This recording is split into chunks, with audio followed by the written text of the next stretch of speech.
Here comes Bosa. Here comes the quarterback, Burrow. Looking for a block, and he got it up in the front by Hopkins into the end zone. Touchdown!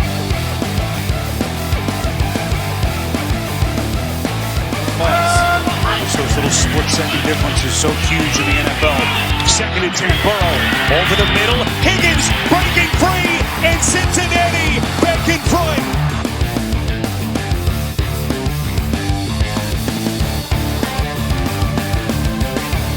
Rivers off play action. That one's going to be intercepted, picked off by Jesse Bates.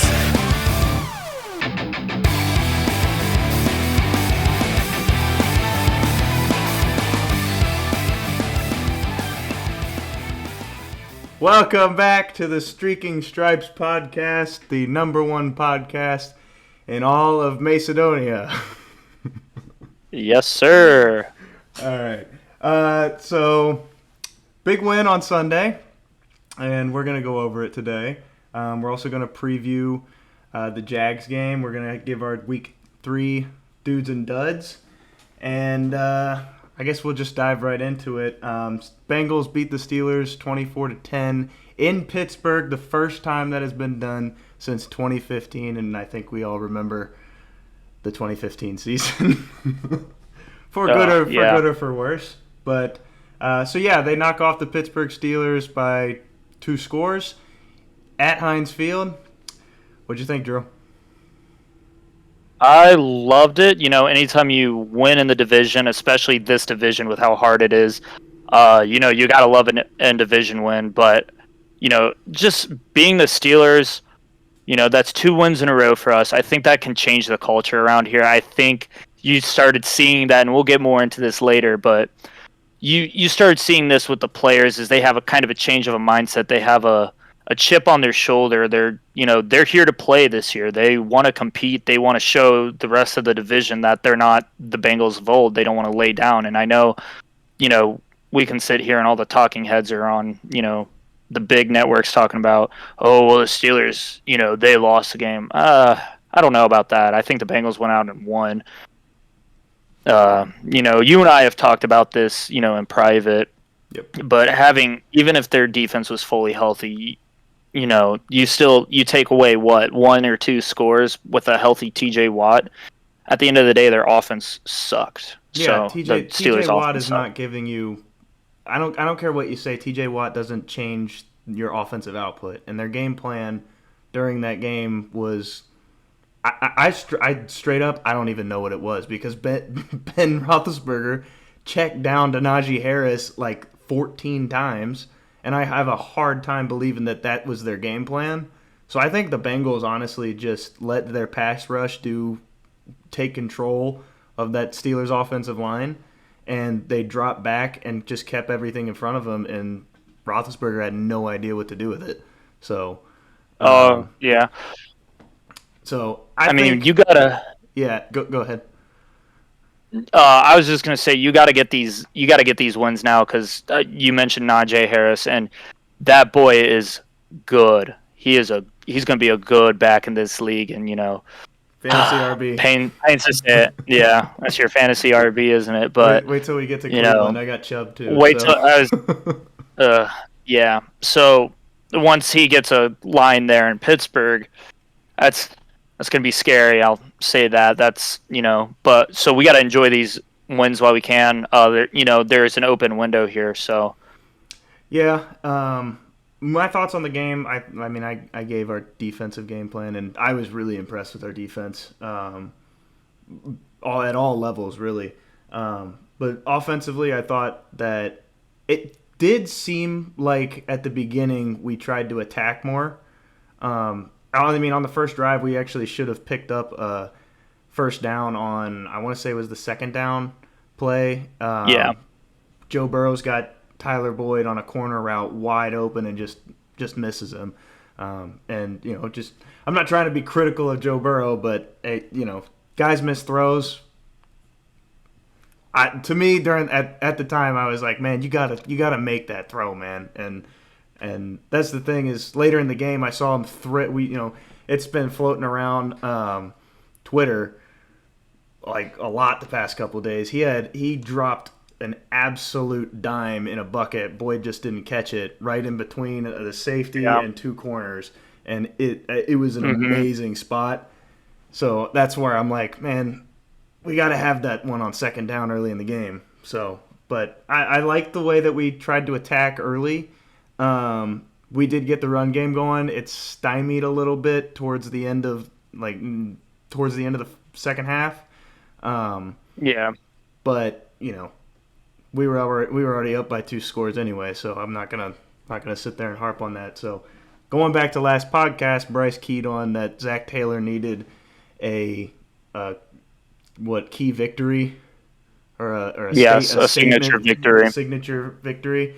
I would say going into Pittsburgh and beating the Steelers, no matter how depleted they are, I would count that as a signature victory. So, yeah, I mean, this is his second victory on the road. Joe Burrow's first victory on the road. It's absolutely a statement win, and a signature win. I know I just mentioned this about 5 minutes ago, but the culture around here is changing. And I'll give credit where credit's due. I think I do have my critiques of Zach Taylor. But one thing I think he's done very well is actually changing the culture, and it seems like a lot of the players are buying into it, even if they don't agree with his play calling all the time.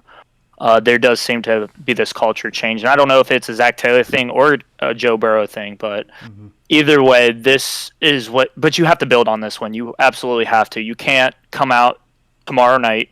In case you guys are wondering, we are recording this on a Wednesday night. But you can't come out tomorrow night and lay a dud against Jacksonville, and it's absolutely a trap game. Yeah, I totally agree. You have to, especially against an 0-3 team that hasn't found any traction so far this year. When you get a big win like that on the road against the division rival, against your division rival, because let's be real. Oh yeah. The Bengals probably have the biggest rivalry and the biggest. The most hatred towards Pittsburgh than really anybody else in the division, just because of the recent history, semi-recent. But I do think you have to build on it. You're right, and you cannot let tomorrow slip away. So, especially when last week you had, and this is going to lead us into our next thing. You had really good O-line play, and I really hope that we can see that tomorrow continue. Jackson Carman, I got him down as one of my dudes that we'll talk about later from last week. He was, by all accounts, he did great, especially for a guy starting in his first game. I thought that he didn't really have to go one-on-one in pass pro a ton, but in the run game, he was physical. in the pass game, he helped out a lot, and I thought he was really good. Yeah, no, I 100% agree with everything you just stated. And it was kind of a surprise. I'm not gonna lie, I was not expecting Jackson Carman to come in and just dominate the way he did. His PFF grade was a 68.8, which isn't bad, but we'll talk. Really good. We can talk a little bit more. Last year. Yeah. Oh my goodness. Yeah. So I mean, as you're a rookie, you're coming in your first game. Your first game's against your team's biggest rival in recent history. So the nerves are flowing at that point. You've had all this talk. You've been hearing all this talk from preseason about how, this Jackson Carman kid, he's lazy. Oh, he's changing positions. You could have gotten him later in the draft. You have all that going through your head, and to come out and perform, I think you shut down a lot of doubters, including myself. So, good for him. Yeah, he did a great job.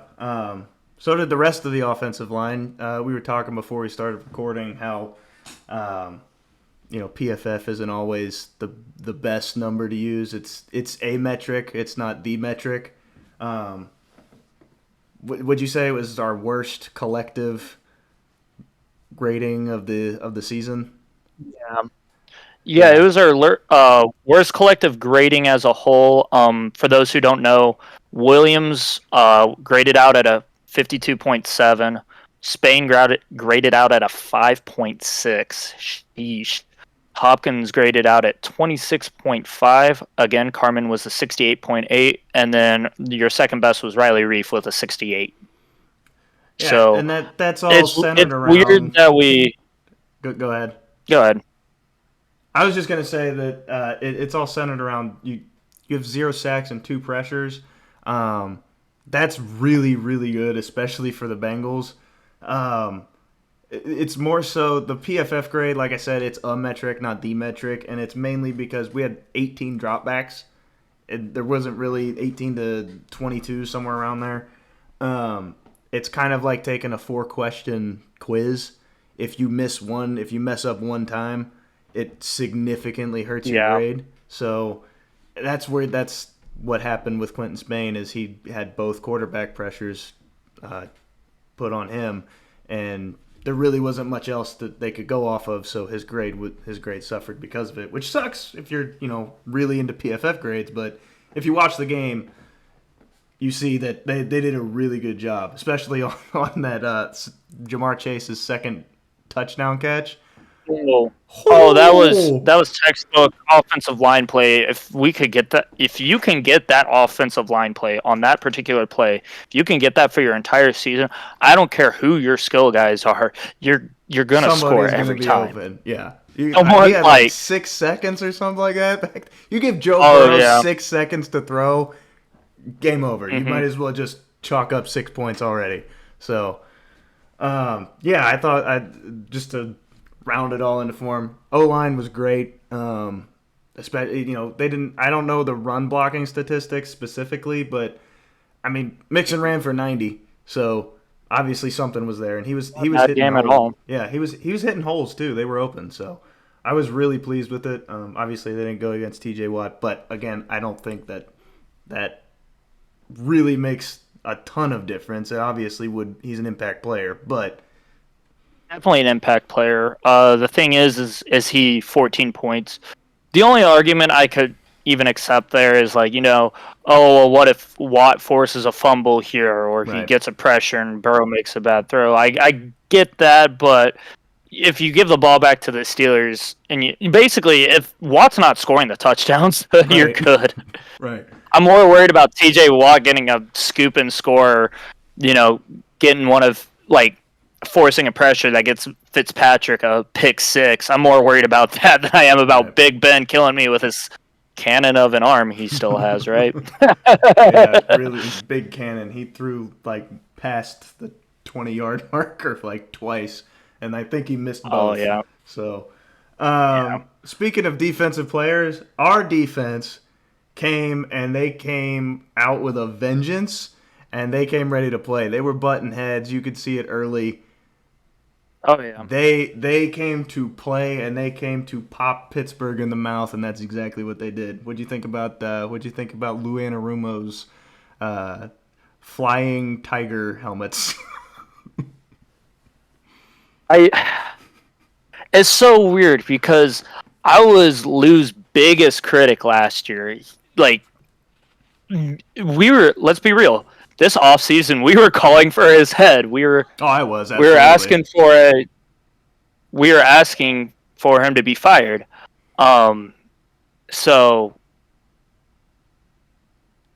sorry, lost my train of thought there. I just had someone in my room and just but no, we were asking for him to be fired and for him to just completely turn around the defense like he has. He's got his players. That was the biggest thing. I mean, we said this with both him and Zach Taylor. You get your players, you have your roster, do some with it. And my God, he's doing it. And the identity of this team is a hard hitting team too. Mm-hmm. I never would, you want to think of that from a zone defense, Yeah. But, and I'm not saying it's all on Lou either, because Jesse Bates and Von Bell, are your leaders of that defense. They're both team captains. Von Bell, he was a captain last year without even being on the team the year before. He came in as a new player and they voted him as captain. So, shout out to management for bringing in Von Bell, because I think he's had a huge impact that goes beyond the game of football. In between the numbers, He's a culture guy. I think he's had. Yeah, exactly. So Yeah. I've been very impressed with the defense this year. And what are we still? I know coming into it, we were like ranked 6th in total defense. Is that still where we are right now? Let me look it up here real quick. I just got to pull up an app. Yeah, I know we're top 10. I'm pretty sure that we're 6th. But that's a huge improvement. We were bottom. We were bottom of the league last year in defense. So huge change. And 6th in points allowed, 8th in total yards, 14th in passing yards, and 8th in rushing yards. So, and that's the one thing that what I've taken away from how this defense has performed through the first 3 games. I personally think that they kind of created this defense to stop the teams that have ran on us a lot in the past, and that is Cleveland and Baltimore. So we have built this defense to stop those teams.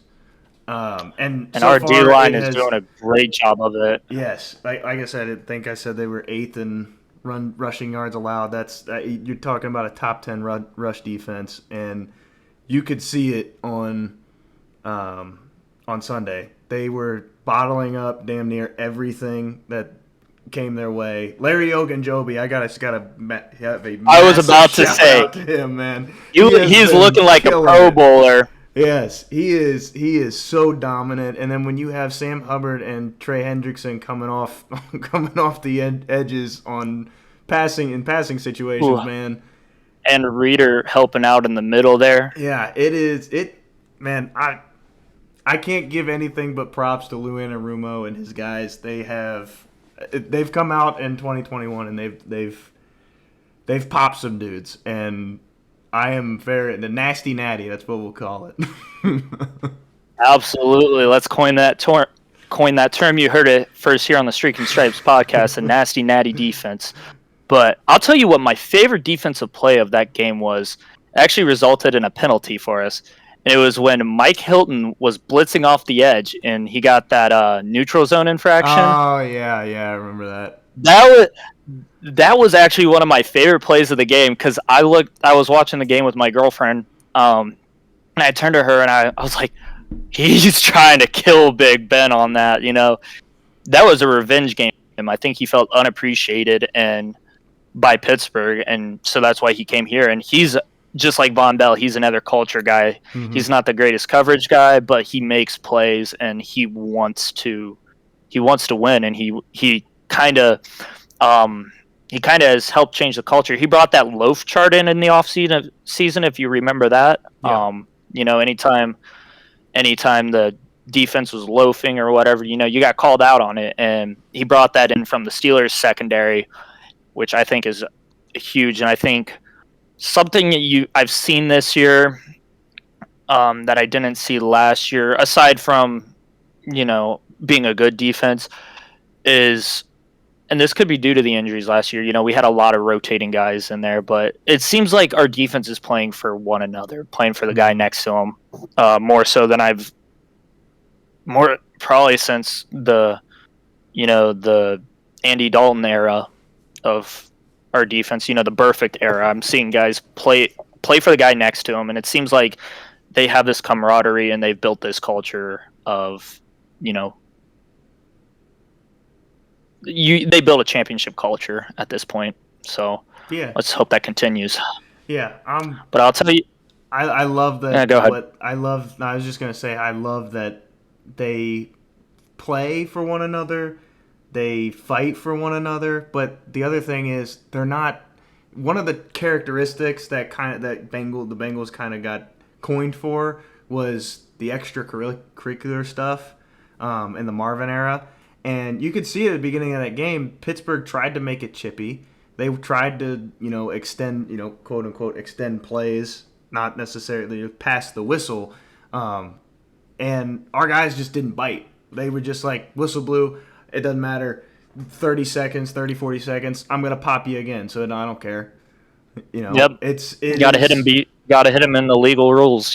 Exactly, and But that's the thing that I love. We're staying disciplined, and we're making guys pay.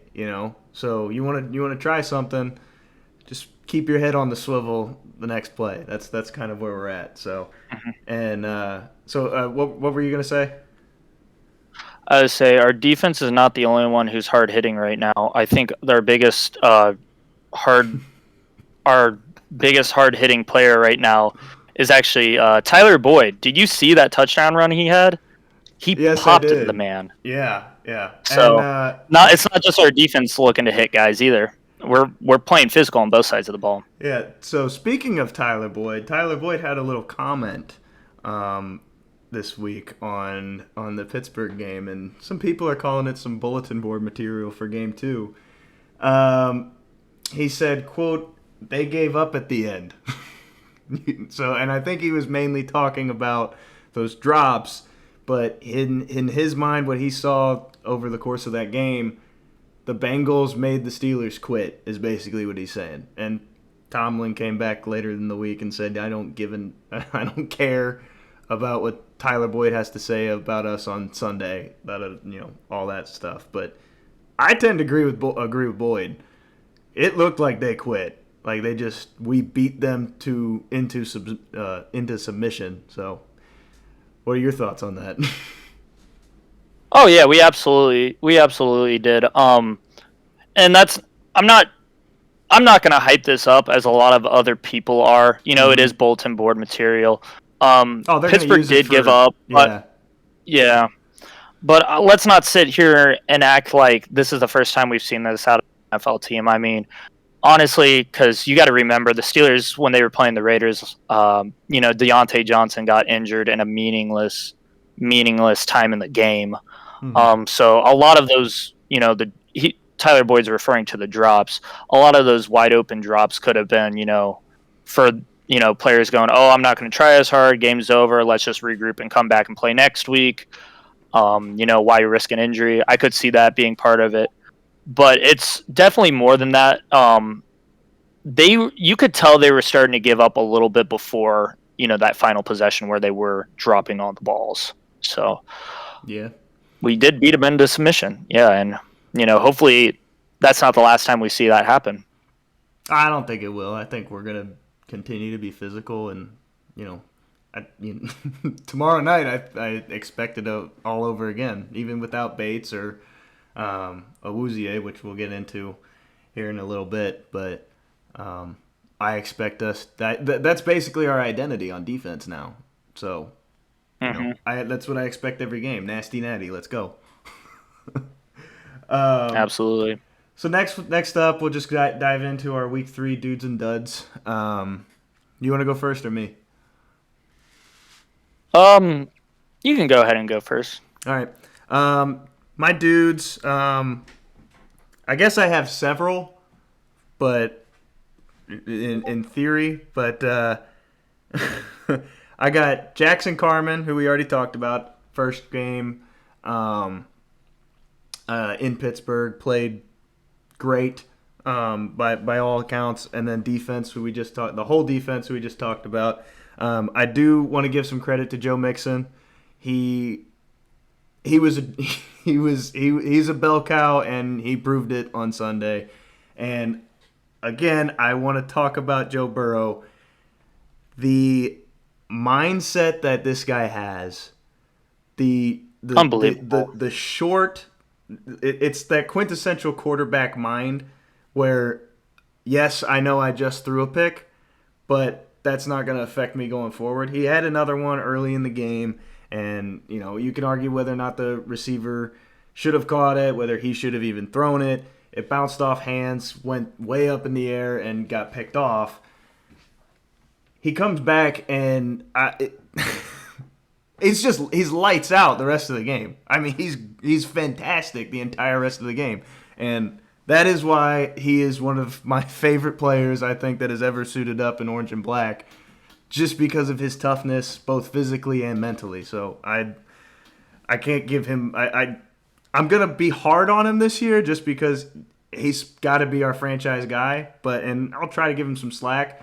But I love the guy. He's a tough SOB in his head and through with his body. So duds, I just had a question mark because I don't really think that we had many duds. I was trying to think of some before we started recording, and I couldn't think of any. The whole team was great. I had a little bit of an issue with Zach Taylor kind of just trying to stick his hand in the cookie jar at the end of the game a little bit instead of just letting Joe be Joe. But outside of that, I don't really have any complaints. I thought it was a really good game. Oh yeah, I mean my big dude is actually kind of come from the defensive side, and when we drafted this guy, I was preaching.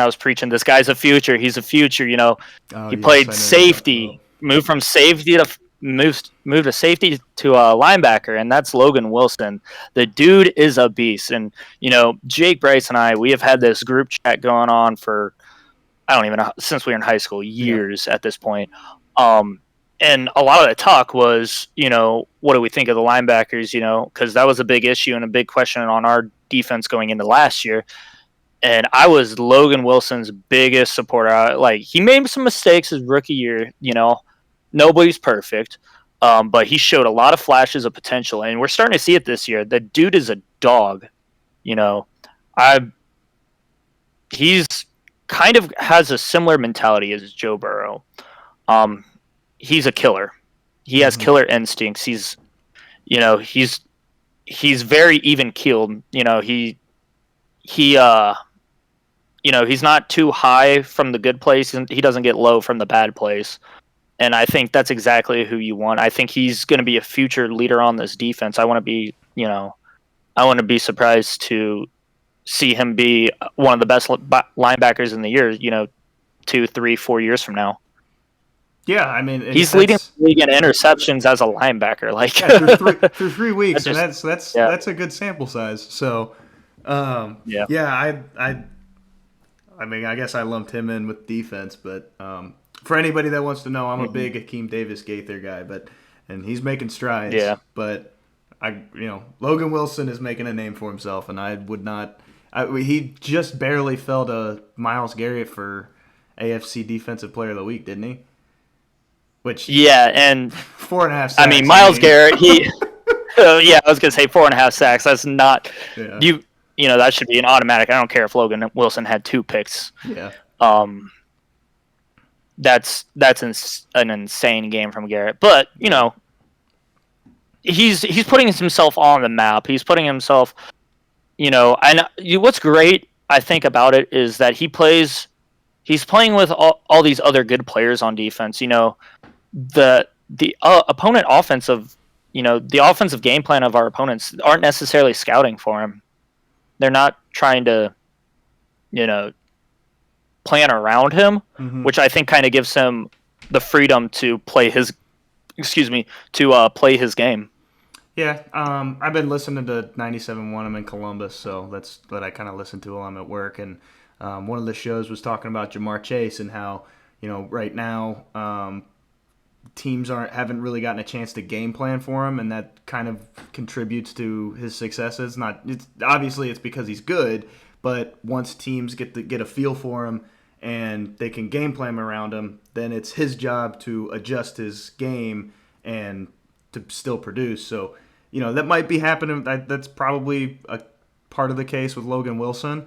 And we'll have to see how he responds when he becomes that focal point on the defense, because I think that you're right, he can be one of the best linebackers in the league, and he's going to be a guy that when teams see the Cincinnati Bengals on their schedule, they're going to be like, okay, Logan Wilson's going to be a problem. How are we going to game plan around him? So it'll be fun to see his career unfold. And overall, I really like that linebacker class we got in that draft. And I've been really. You're still learning. Yeah, I've been really. It's just going to be really exciting to see them grow and everything. So, you got any? Did you have any duds? My dud. Zach Taylor's play calling, unfortunately. He did open the game up a little bit, and I'll give him credit there. He threw some deep balls to Jamar Chase. He took some shots, but we still have the highest the run percentage on second down. It's a guaranteed run every time. And that's just something we got away with it a little bit this week because the Steelers were hurt on defense. Mm-hmm. But when you go up against the Browns and you have to go against Clowney and Garrett, dude, you cannot run you have to get more creative with your play calling. And yeah, that's me nitpicking right now. Because honestly, I don't think it was a badly coached game from Zach Taylor this week. I think he had a bounce back game from the Bears. So yeah, he was, for the most part, he was good. I tweeted out during the game. I was like, Zach Taylor's play calling consists of run, let's get some yards, and then on second down, let's run to make it manageable, and then on third down, we're like, oh shit, it's third and long. I don't know, 4 verts, and then we punt. So that was kind of I was just say our offense is definitely run, slant / hot route, punt, or Jamar Chase bails us the fuck out.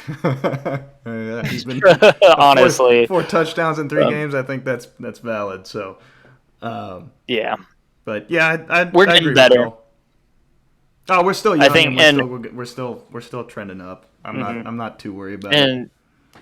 Yeah, I mean, I'm not trying to go off on a tangent here, but people got to remember that unfortunately, whether you agree with the decision by the front office or not, Zach Taylor is still learning how to be a head coach. He himself is still growing and developing. And although we have the potential to win now with a good head coach, and we have been plenty patient with Zach Taylor.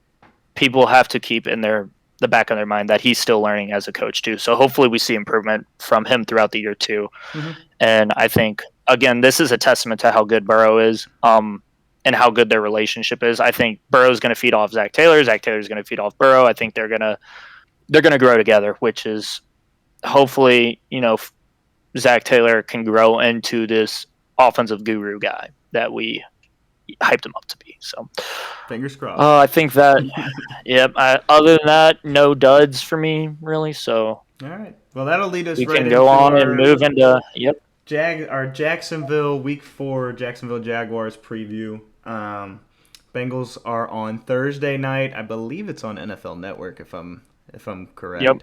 NFL Network at 8:20. Yeah. And we'll be welcoming games in Cincinnati. We will be welcoming in back to Ohio Mr. Urban Meyer. I have enjoyed him getting his ass kicked every week in the NFL, and I pray to God that it happens again tomorrow, and I think it will. So, but yeah, that will not be without some missing pieces on the Bengals side. We have T. Higgins, Jesse Bates are both declared out. Xavier Su'a-Filo is listed as doubtful. I'm going to assume but he's probably out. Yeah, he's more than likely going to be out on a short week. Chidobe Carmen Awuzie, got the start. Yes, that too. Which he earned. I'm not going to take that away from him. Yes, absolutely. Absolutely. As I said, Chidobe Awuzie is also doubtful. I would also highly... I think it's very likely that he's out tomorrow too, right? Yeah, we talked about this a little bit before hopping on the podcast, but it's the smart thing to do, I think, here. You have a short week. Groin injury is not something you ever want to play around with. Right. You have the short week, and it's against Jacksonville, which, again, I think this is a huge trap game for us. But if there's a team to rest your starting corner against, it's Jacksonville, and it will help that Trey Waynes is active tomorrow. So you'll have Trey Waynes. Finally, we get to see Trey Waynes in a Bengals uniform after a year of not playing. He's been on the roster. 19 games this guy has missed, and we are finally going to get to see Trey Waynes play tomorrow. I made a little joke in the group chat. I was like, and actually I think it was on our Twitter DMs, but I shared the tweet that Trey Waynes was expected to be active in play, and I was like, watch, he'll pull his hamstring walking into the building tomorrow. Oh boy, let's hope that doesn't come true. If that happens, I'm just done. Okay, I'm not gonna be spending any more time on the Bengals because I am bad juju apparently. So, and I think Trey Waynes is the player I'm most excited to watch. Coming into the year, I actually was more excited to watch Awuzie because I was very high on Awuzie. For those who don't really know my background, I've been playing the cornerback position since I was about in, I want to say, 5th or 6th grade. So I've been a defensive back my entire life, and when you play it, you understand their thinking and how they play. And Awuzie was always for me he was a big time playmaker who would occasionally give up a dumb play here and there, which I can live with. But, Trey Waynes kind of has that similar build as Awuzie. So it's kind of going to be fun to watch, once our secondary is back fully healthy. It'll be fun to watch them play. And hopefully Trey Waynes lives up to the money we're paying him this year. So. Yeah. Before we go on to our keys of the game, I do want to give a quick shout out to a guy that got roasted a lot week 1. We didn't really lay off of him in week 2. Eli Apple. I know you're not listening to this, or you're not watching, but if you are, man, you had a really, really good game against Pittsburgh, and I just want to give you props for it because after the game, a lot of people were still talking about, they were picking on him and everything, and I'm like, he's a rotational DB right now, and he's starting, and I think a lot of targets came his way. I think he had 16 targets, and he gave up 9 catches, and he didn't give up a score, I don't think. So, I'd say that's pretty good production out of Eli Apple, and I really think that he had a really good game. So, I just wanted to give him a really quick shout out because a lot of people like to shit on him, but from what I saw on Sunday, and I'd shit on him week 1 too, and week 2 as well. But when I see it, I gotta call it how I see it. So he had a really good game. I would say I'll be the first to admit I was wrong. I think I said that morning when we woke up Sunday morning, I was like, damn, I really wish the Bengals would start Darius Phillips. Yeah. So I was wrong, and I'll own up to that. But yeah, good game from Eli Apple. Hopefully we can see it again tomorrow night. Yep. And that's actually, so that'll lead us into our our keys to the game actually really well, because that is one of my keys of the game, and it is secondary play. We have to be, it's not only coverage, but it's also physical, because I do think that based on what I've kind of seen from Jacksonville, they're not really mentally stable. No, I don't want to say stable, but like tough. I think that they can, they fight, but it's just not really there. And I think part of that reason is because I don't really know how many guys there believe in Urban Meyer, honestly. But yeah. Eli Apple, Trey Waynes, Brandon Wilson, Von Bell, you guys got to ball out. So then my other one is I think with some of our guys being out, with us trying to rest some injured guys, I think we're going to try to outscore Jacksonville. I don't really think we're going to be all that worried about defense, and we're going to rely on most of our offensive output to win this game. And, like I said, we're missing T. Higgins, but you still got a wide receiver room that's really talented. You got Jamar Chase, Tyler Boyd, Auden Tate, who had a pretty good game last week. I think Mike Thomas caught a ball for like 13 yards or something like that. So we're definitely not missing talent at the receiver position. And in my opinion, we got one of the best running backs in the league in the backfield. So I think this is a game where you let Joe Burrow be Joe Burrow. And I want Joe Burrow to throw like 400 yards and 5 touchdowns against Urban Meyer. And I think that he's going to be motivated for it. So, you're talking about a guy that for all intents and purposes, was passed over for Dwayne Haskins at Ohio State. Ohio State fans, we know that the injury happened and it was a decision, but at the end of the day, Meyer picked Dwayne Haskins instead of Joe Burrow. And I think that's always going to motivate him, and especially when he's on the other side of the field. I can't wait to see it because I think I got Joe Burrow starting in fantasy this week because I think he's about to pop off. So that's a bold move, but I like giving him the nod. I actually regret dropping him because I drafted him. I ended up. We're not going to really get into fantasy. Maybe we'll start a fantasy podcast at some point. But yeah, I'm not going to explain my thinking behind that one. But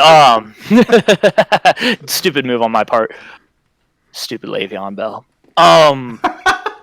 But no, I think you're absolutely right, and we will be having some missing guys. But like Joe Burrow said, he said in his press conference yesterday, it's next man up mentality, and we can't sit here and fault talk about the Steelers. Oh, well, they had injuries and we still would have won. Like, injuries don't matter. Injuries happen. Next man up in the NFL, and that's just how it is.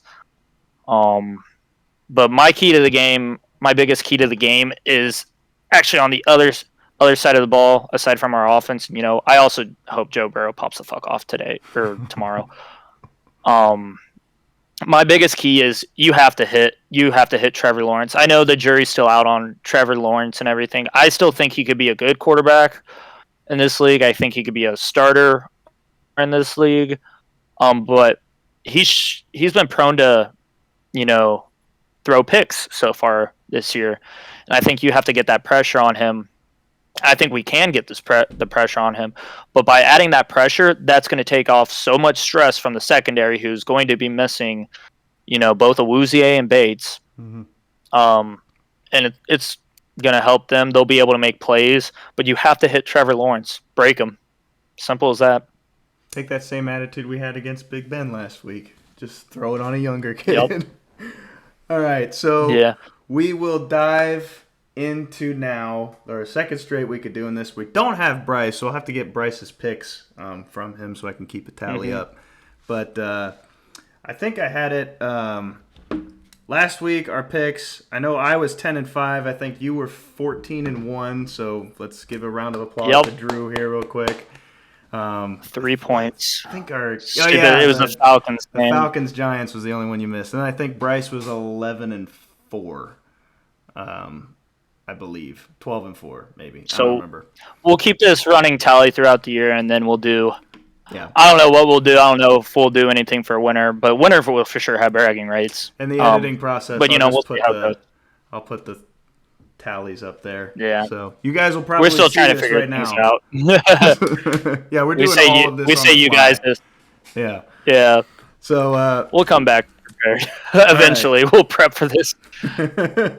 Yeah, we promise that we'll do actually some preparation eventually, just not now. Yeah, we gotta.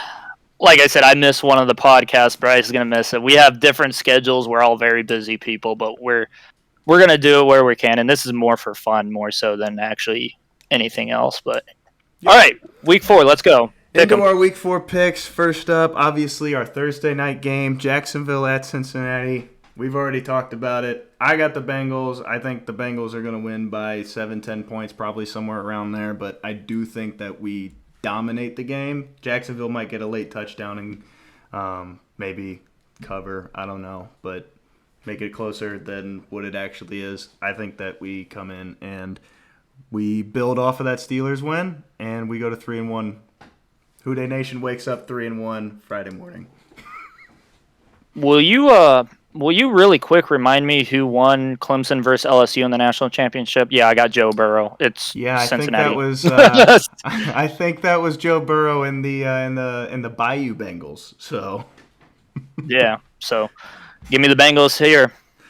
All right. Next up, 1 p.m. slate. We got Washington at Atlanta. I have Washington. I think their defense is going to give Atlanta some fits. Atlanta won by 3 points, like we just said, against New York last week.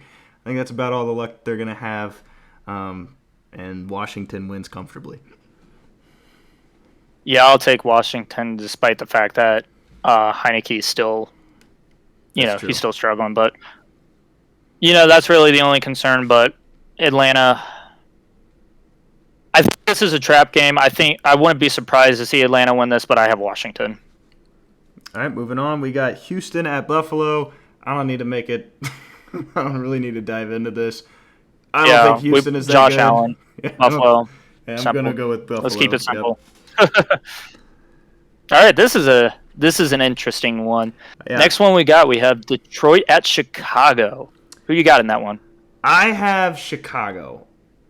I think that it's going the heat on Matt Nagy this week. I think he's actually going to put together a decent game plan and let Fields be Fields. Assuming, I don't know, maybe Dalton starts and then they lose. I have no idea. But I have Chicago.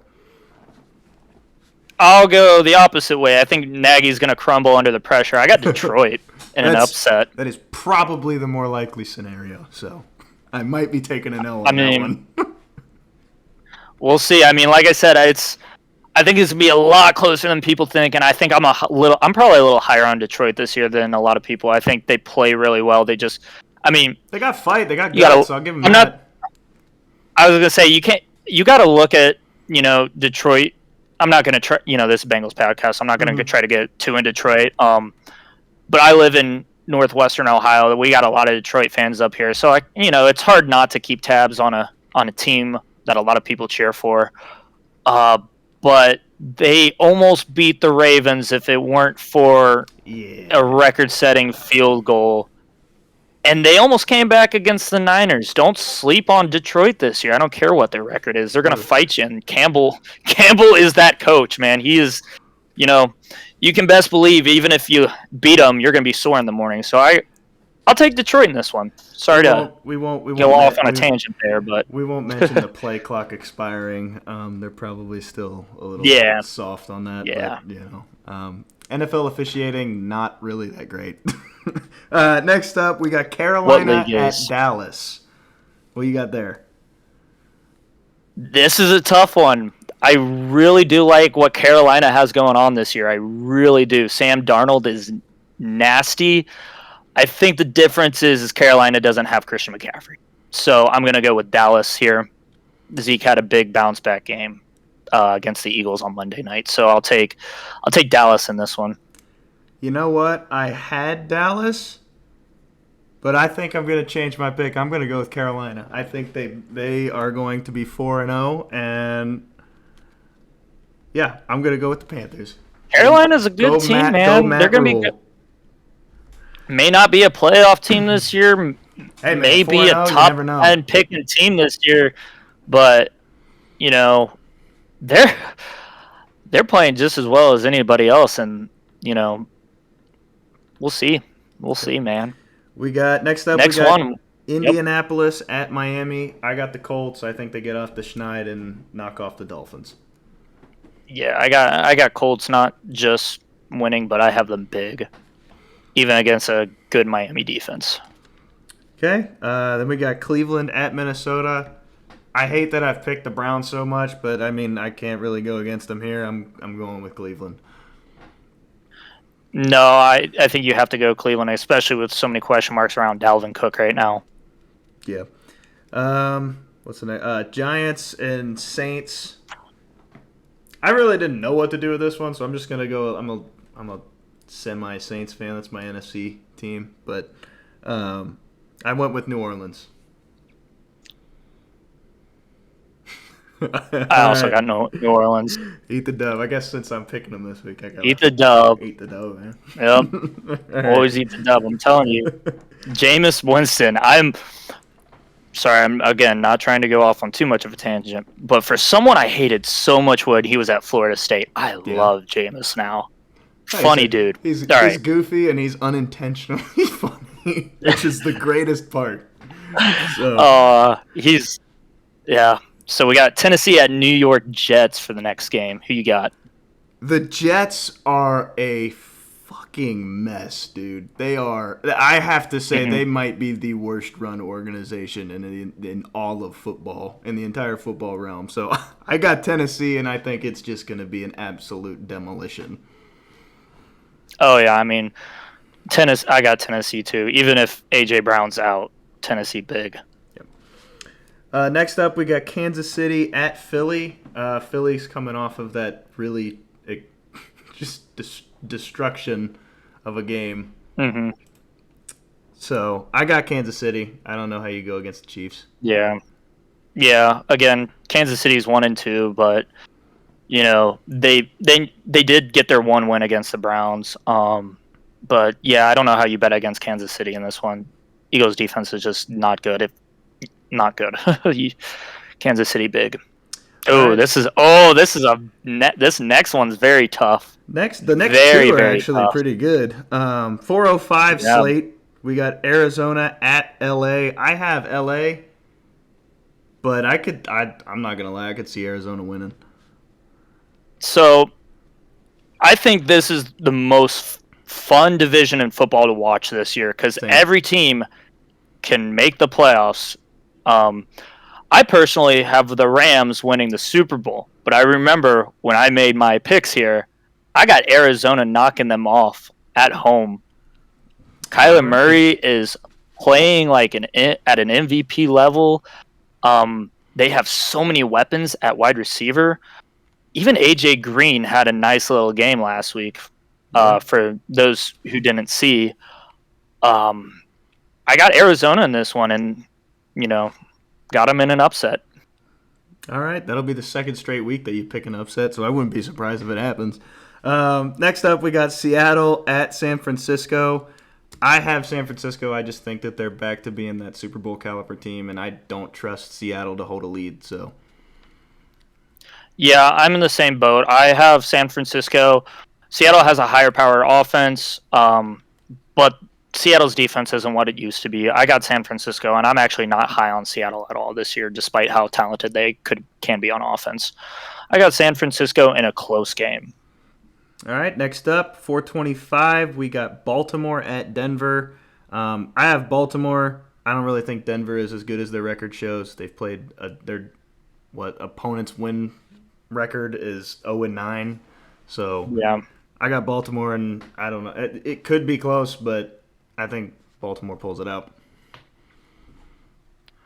I think this is actually a very tough one for me. I've been looking at this game, and I keep going back and forth. My brain says smart money is Baltimore, but honestly, I think maybe I'm just being a biased Bengals here, hoping Baltimore loses again. But I have Denver, dude. I think they're 4-0. I think they have one of the best running back duos in the NFL right now. I just want you to know, if that comes true, I give up on these picks. I'm just gonna copycat whatever you do the rest of the year.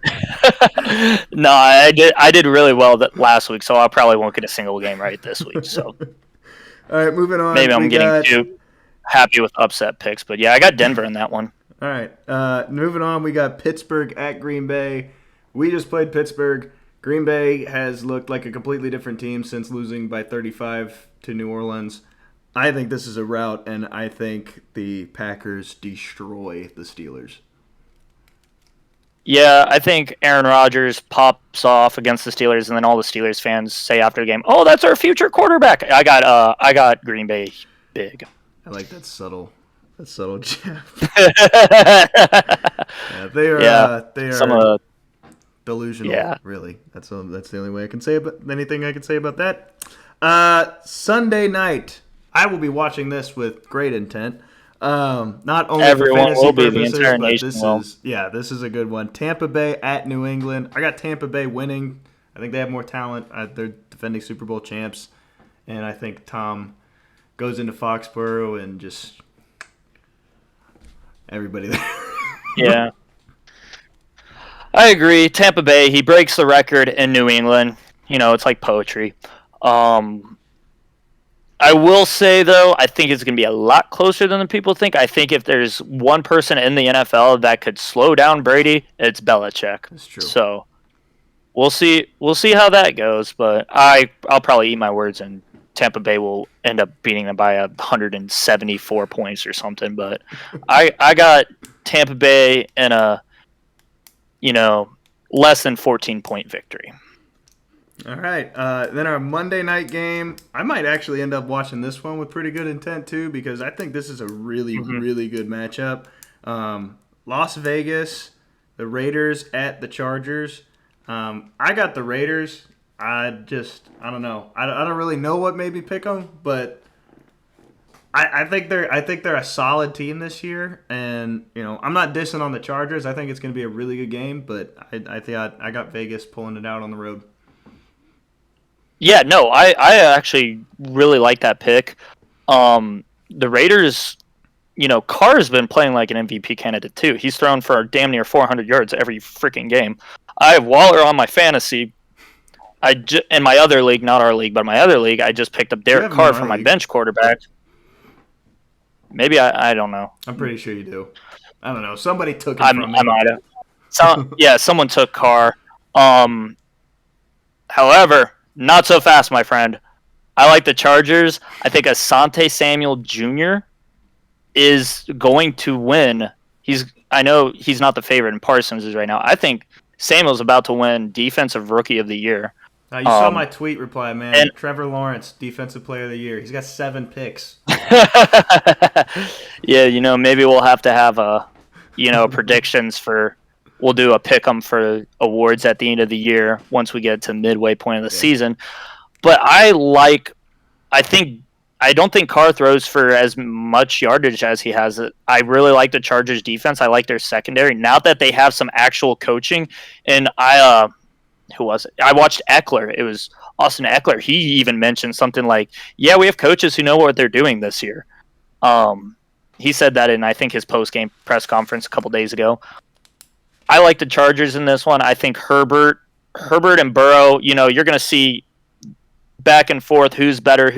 I think you're looking at an 0-4 class situation with, both of them being very good quarterbacks throughout their career. I'm sorry, Ashley. I'm picking against your Raiders. Got to apologize to my girlfriend on the podcast. Not that she actually will listen to this thing, but going against the Raiders, I got the Chargers. All right. Well, that will wrap up our. We'll say a prayer here for Drew real quick, just because if Vegas wins, you won't hear the end of that. I'm sure. I know. I know. But yeah, that's gonna wrap it up for episode 3 of the Streaking Stripes podcast. Again, we're in week 4, episode 3. You guys can subscribe and follow. Hit the bell on YouTube. So you never miss a podcast. Follow us on Twitter at Streaking Stripes. Streaking Stripes without the G. Hit the notification bell on that. You'll never miss a podcast. Follow us on Spotify and Apple. We're on there now. So, but that'll do it. You got anything else? Nope. Hooday, baby. All right. Let's get this win tomorrow night. Spay and neuter your Steelers fans, and hooday.